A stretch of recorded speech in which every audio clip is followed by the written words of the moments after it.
What's up, buddies? And buddy girls.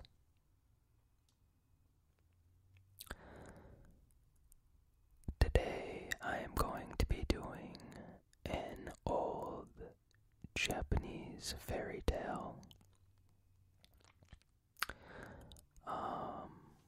I don't think I've ever done any fairy tale type videos before, but I just wanted to try something different.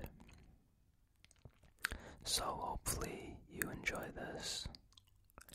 It's just, like a short story type of thing. It's called The Farmer and the Badger.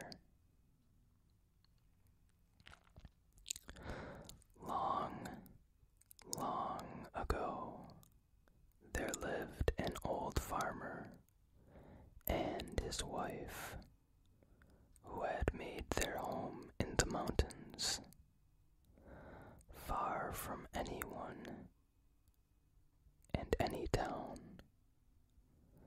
Their only neighbor was a bad and malicious badger. This badger used to come out every night and run across to the farmer's field and spoil the vegetables and the rice, which the farmer spent his time in carefully cultivating. The badger at last grew so ruthless in his mischievous work and did so much harm everywhere on the farm that the good-natured farmer could not stand it any longer, and determined to put a stop to it. So he lay in wait day after day and night after night with a big club, hoping to catch the badger, but all in vain. Then he laid traps for the wicked animal. The farmer's trouble and patience was rewarded, for one fine day, on going his rounds, he found the badger caught in a hole he had dug for that purpose. The farmer was delighted at having caught his enemy and carried him home, securely bound with rope.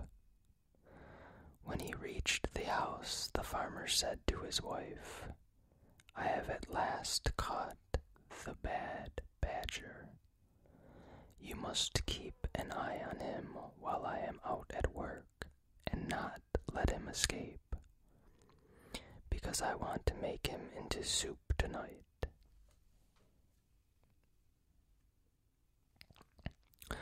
Saying this, he hung the badger up to the rafters of his storehouse and went out to his work in the fields.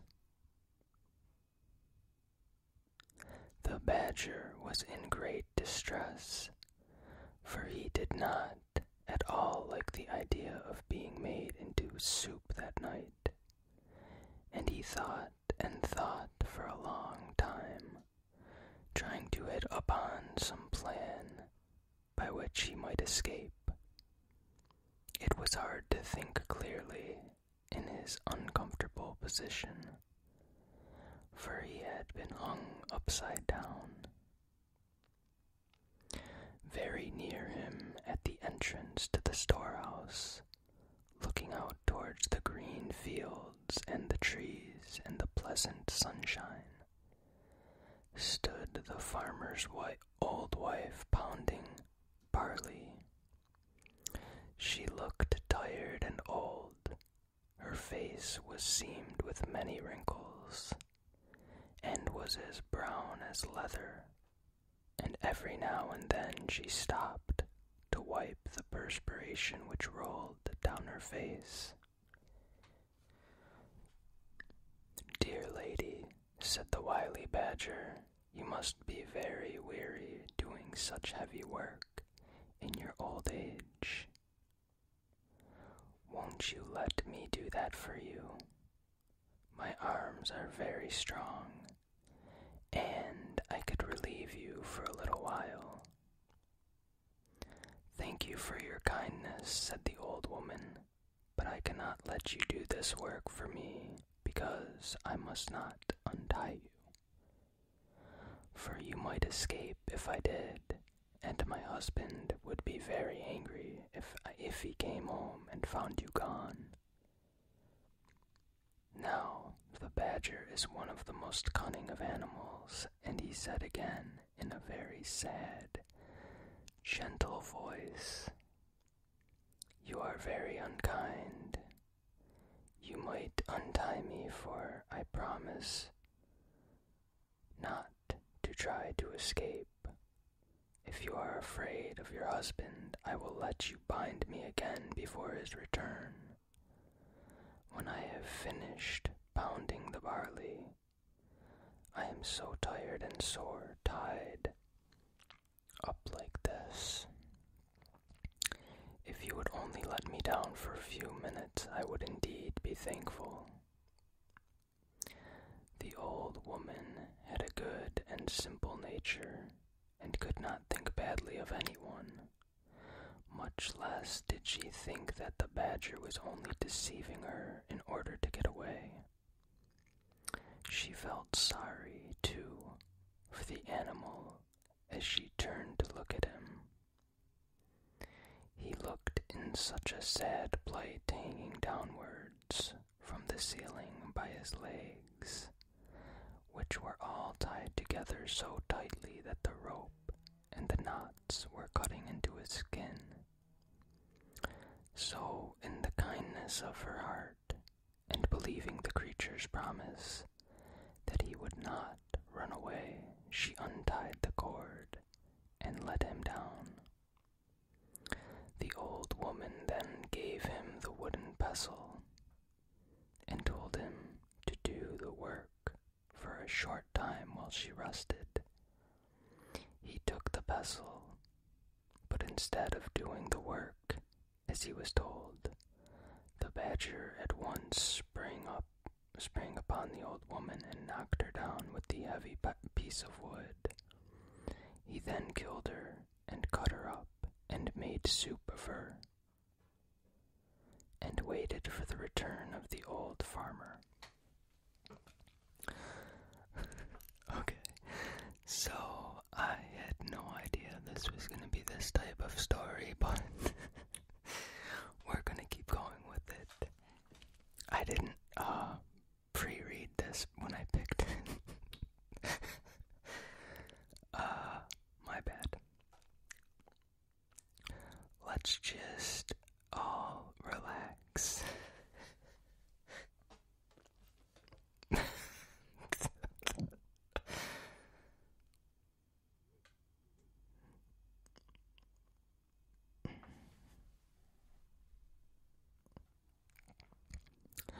The old man worked hard in his fields all day, and as he worked he thought with pleasure that no more now would his labor be spoiled by the destructive badger. Towards sunset he left his work and turned to go home. He was very tired, but the thought of the nice supper of hot badger soup awaiting his return cheered him up.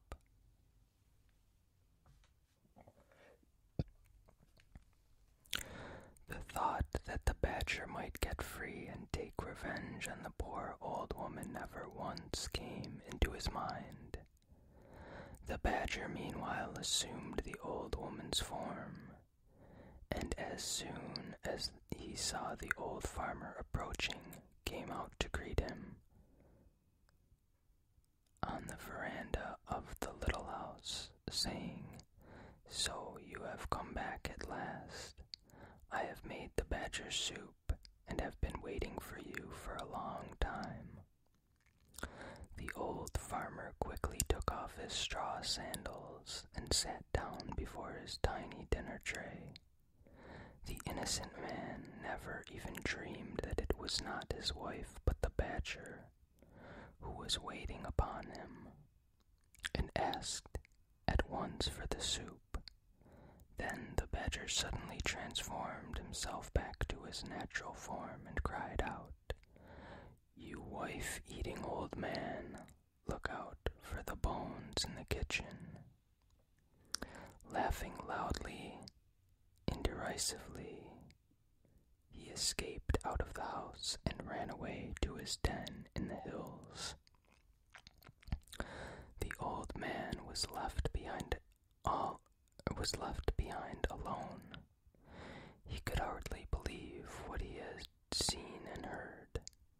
Then, when he understood the old truth, he was so scared and horrified that he fainted right away. After a while he came around and burst into tears. He cried loudly and bitterly. He rocked himself to and fro in his hopeless grief. It seemed too terrible to be real that this faithful old wife had been killed, that his faithful old wife had been killed and cooked by the badger while he was working quietly in the fields, knowing nothing of what was going on at home, and congratulating himself on having once and for all getting rid of that wicked animal who had so often spoiled his fields. And oh, the horrible thought, he had very nearly drunk the soup which the creature had made of his poor old wife. Oh dear, oh dear, oh dear, he wailed aloud. Now, not far away, there lived in the same mountain a kind, good-natured old rabbit. He heard the old man crying and sobbing, and at once set out to see what was the matter, and if there was anything he could do to help his neighbor. The old man told him all that had happened. When the rabbit heard the story, he was very angry at the wicked and deceitful badger, and told the old man to leave everything to him, and he would avenge his wife's death. The farmer was at last comforted, and wiping away his tears, thanked the rabbit for his goodness in coming to him in his distress. The rabbit, seeing that the farmer was growing calmer, went back to his home to lay his plans for the punishment of the badger. The next day the weather was fine, and the rabbit went out to find the badger. He was not to be seen in the woods, or on the hillside, or in the fields anywhere. So the rabbit went to his den and found the badger hiding there, for the animal had been afraid to show himself ever since he had escaped from the farmer's house for fear of the old man's wrath. The rabbit called out, "Why are you not out on such a beautiful day? Come out with me, and we will go and cut grass on the hills together."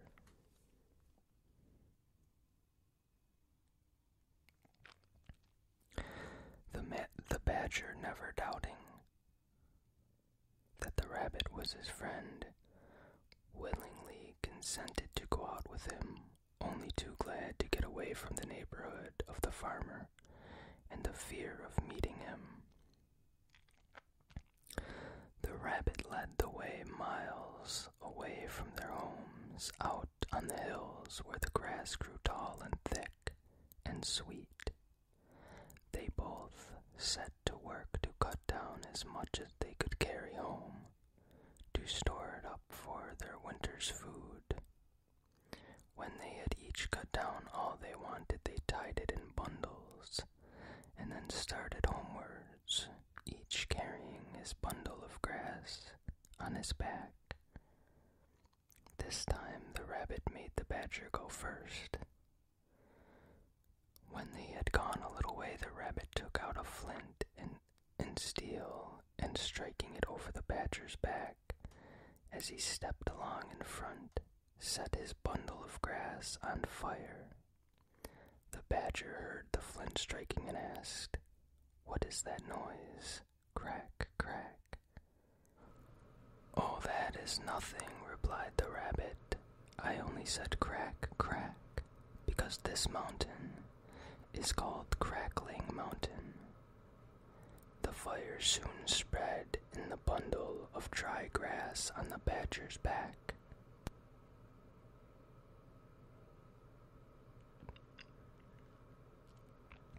The badger, hearing the crackle of the burning grass, asked, "What is that?"